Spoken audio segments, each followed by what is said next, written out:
All right, it was Wednesday night, March 22nd. If wrestling was dynamite, they couldn't blow their nose on this particular episode, but they started out with the earlier today footage where both the Buckaroos, Maddie and Nikki, are being loaded into the meat wagon on the stretchers, and everybody's verklempt. What's happened? What's gone on? Adam Hangnail Page is back there. He's on the phone with somebody. I'll call you back. And he decides to jump in and into the ambulance and go to the hospital with his good friends, the Buckaroos, who weren't they mad at each other last year? But nevertheless, and Kenny is all upset also, but Don Fallis is telling him, oh, stay here. We got a dream match tonight. So the big, and that was the shot where the TV truck had the tables and the cardboard leaned up surreptitiously to obscure CM Punk's visage on the production truck. But was the big takeaway from this that Hangnail Page and Harpo, neither one need to ever try to act again?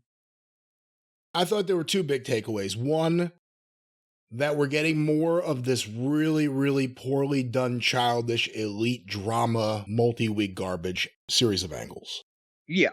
Secondly, and you may disagree with me. Oh, series of angles. I thought you meant more of the elite garbage of drama, constantly poking Punk so that Tony Khan's job will be harder. But go ahead. Hey, look at it from their point of view. Every single time they go to work, they have to see that truck. But on the other hand, they're lucky they're not going to work driving a fucking truck. I actually think, and I'm sure you'll disagree with me here, I thought this was a positive sign for the show. Even though it's the Bucks drama and their stuff appeals to just a childish audience, doing something at the beginning, you don't know what's going to happen. You'd want to keep tuning in to see what's going to happen.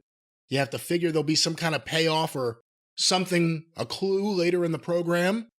This is exactly the kind of thing AEW has been missing. I don't know if I would have done it with this clown school here.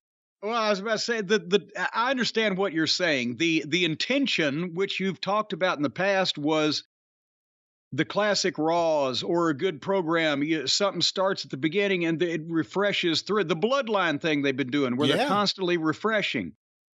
You do something at the start and it's referred to or insinuated about, or something develops all the way through, and you got to hang in to see what's going on. And I agree with you also, picking these, but as we'll see, he's not got a lot of people left on the roster to do anything with anyway. So, but yes, I understand, leaving the thread of the story going through the program. And apparently we're going to find out at the end of this that however many people watch this show, stay and watch this show, participate in this fucking thing, that's the audience they've got under the best conditions.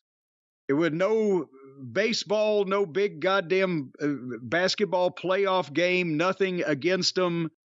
And if they stay and watch this show, they'll watch anything. So we've established this is their fucking audience, right?